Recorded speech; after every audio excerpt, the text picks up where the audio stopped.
So you guys might have heard about Emiru getting assaulted at TwitchCon yesterday. Absolutely disgusting freak who did this. And Twitch, completely incompetent failure of a corporation that actually let this happen in many ways. Like complete incompetence, complete negligence. I wouldn't be surprised if Emiru has a strong case here if she really wanted to sue Twitch, but I don't think she'll do that. But this does seem like negligence in my opinion. It's something that never should have happened, especially because Emiru had talked about how she had her like favorite security guard that she wanted to be there, and Twitch apparently was like, yeah, no, you can't have that dude. And instead they give her like one guy who, I mean, I don't know much about this guy, no offense to this dude, but seems like he didn't do a great job at all. I mean, you know, this never should have happened. This guy never should have got that close, and he should have been stopped way sooner. And then he wasn't even apprehended. He got to like leave the scene. I don't know at some point if he was ever apprehended at all. Apparently they got this guy's information because Twitch did put out a statement saying that they like permanently banned him from Twitch and he's like never going to be allowed at events and stuff like that again. So they must have known who the guy was. They got his ID or something eventually. I don't know how that all played out. But you know, people are demanding more. They're saying like this guy should get arrested, this guy should get charged and all that. And I suppose that's probably more up to Emiru than Twitch, but nevertheless, Twitch handled this so poorly. And again, there were people like streamers talking about how it didn't feel safe at Twitch this year and all that. Now I'll tell you personally, as someone who's extremely capable of defending himself, I don't even feel safe going to conventions. Like I used to go to Anime Expo and I would tell people, if you want to come up and say hi, you can probably find me here. At this point in time, I'll be cosplaying this character. And the last time I went to AX, I didn't tell anyone anything about what I was doing because again, I just didn't feel safe with how many crazies are out there these days. Here's my point. For Emiru, who's so high profile, and is just a sweet girl going to TwitchCon, having a full-on meet and greet, all that much more, she's at risk towards one of these people, one of these freaks, like doing something. And Twitch, as mentioned, completely incompetent, did next to nothing to actually protect her. They should have done much more. They could have done much more, and they didn't. Sorry for kind of going off in the intro. It's just, as mentioned, very upsetting situation. But enough of me ranting at the start here. Let me play the clip so you can see this for yourself. Quick notice in post-production. YouTube's actually been removing people's videos for showing this clip. WestJet had his video removed, and Decoy Voice had to censor his video. So I'm going to censor this. I'm sorry, guys. I don't know what the frick is going on, but yeah, that's what we got to do apparently. So here's the clip of this happening. Emiru assaulted at TwitchCon.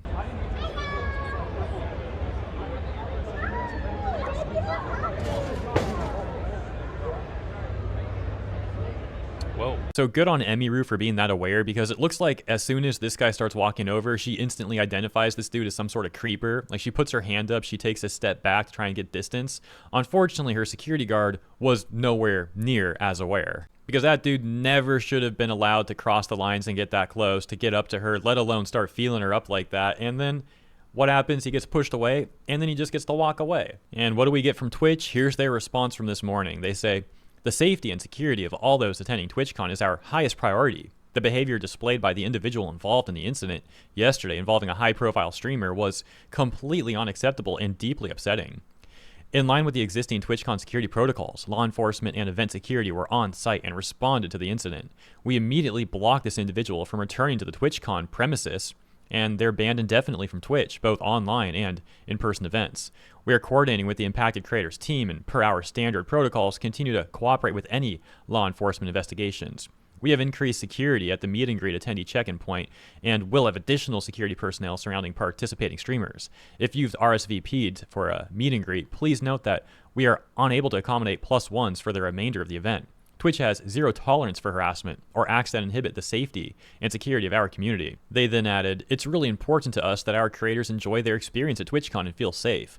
We regret that their experience was disrupted by this horrible incident." Just less than an hour ago, and we got a response from Emiru here. She says, "Hello everyone. I'm okay and thank you all for the kind messages. Sorry I can't respond to them all. Yesterday the man who assaulted me was allowed to cross multiple barriers at TwitchCon and even in front of another creator's meet and greet to grab me and my face and try to kiss me. Fortunately, he wasn't able to, but a lot of people have pointed out it could have been a lot worse. I'm obviously shaken up by what happened, and it's not the first time I've dealt with something like this, but to tell you honestly, I am a lot more hurt and upset by how Twitch handled it during and after the fact. Like I said, I don't understand how he was allowed to make it to me in the first place. The security in the clip who reacts is my own security. It's true, my favorite and usual security guard was banned for holding a stalker's arm to bring him to the police at a past TwitchCon.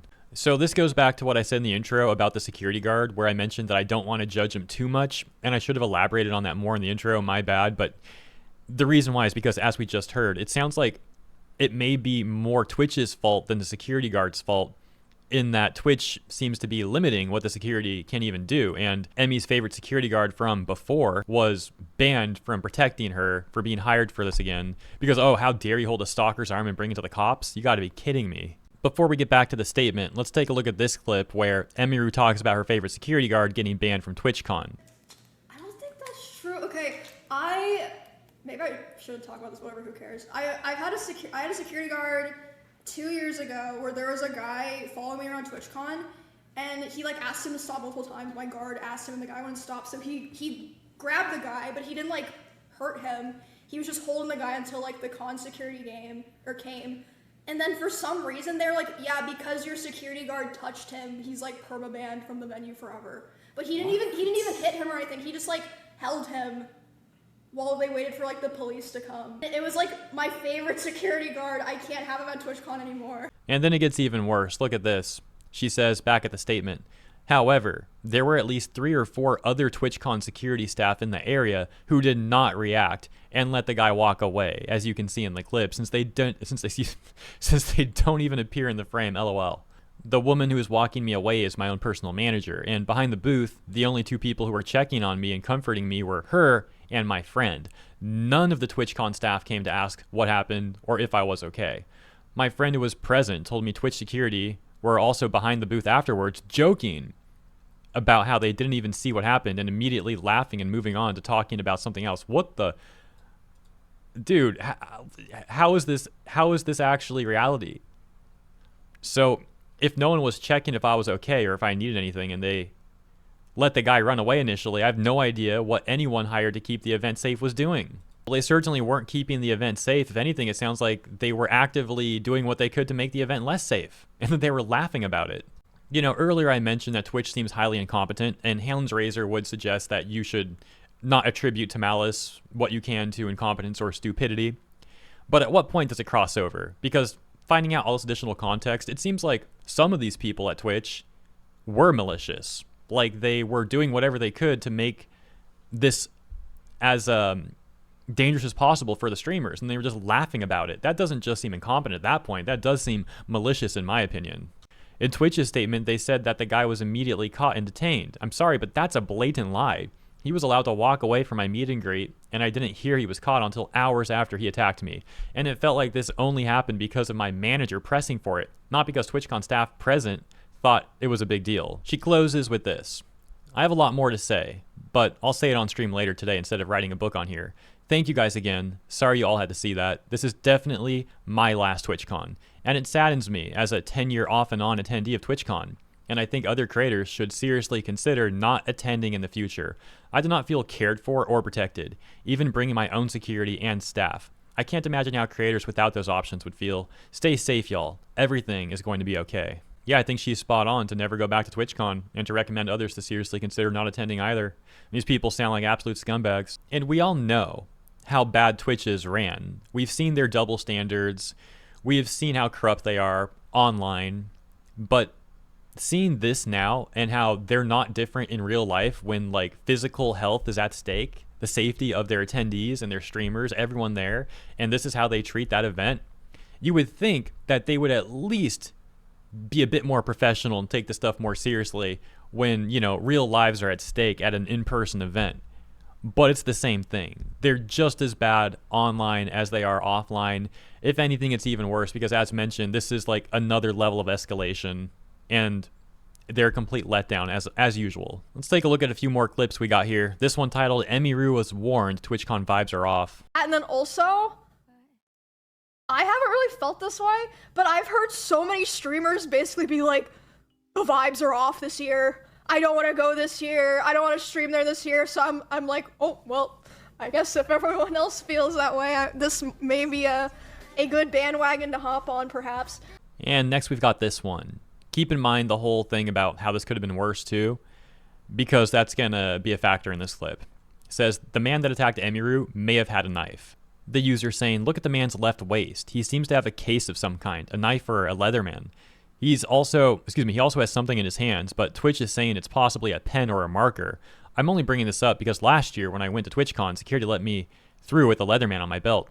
I was going to leave it in my car, but I forgot all about it, and they waved me right in with it on my hip. Most Leathermans have knives in them, by the way. The top comment goes on to say, it was confirmed to be a pen, but with TwitchCon security, dude could have walked in with a katana.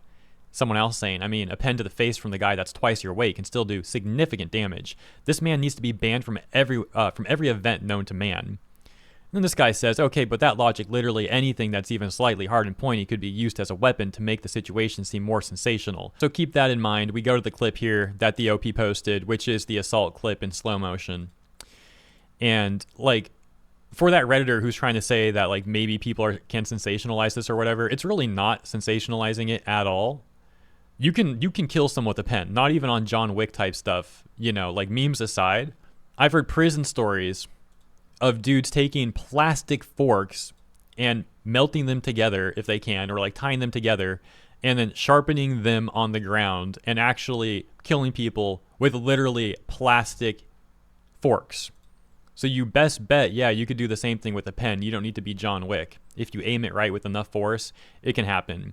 And at the very least, if it doesn't like take the life of that person, it could disfigure them, do all manner of terrible things. So no, it's not sensationalizing it at all. It's a very real concern. Now, obviously, this doesn't mean that conventions should start banning people from bringing pens or everyday simple objects like that, right? What this does mean, though, is that security should be tighter, and that the event running, or the people running the event, the organization, the company running the event, should be taking security more seriously, not banning good security guards from being hired, not limiting the capabilities of their security guards to ridiculous levels, not laughing about these things happening, not letting these people just walk off, right? Simple concept. I think that's the main stuff, guys, so I'm gonna cut the video here. Anything I could say in the outro now is nothing I haven't already said already throughout the video, so I think you guys all know my opinion on this, where I stand on this. I'll leave it there. Let me know what you think about this all in the comments. Thank you for tuning in, and please be safe out there, guys. I'll see you in the next one.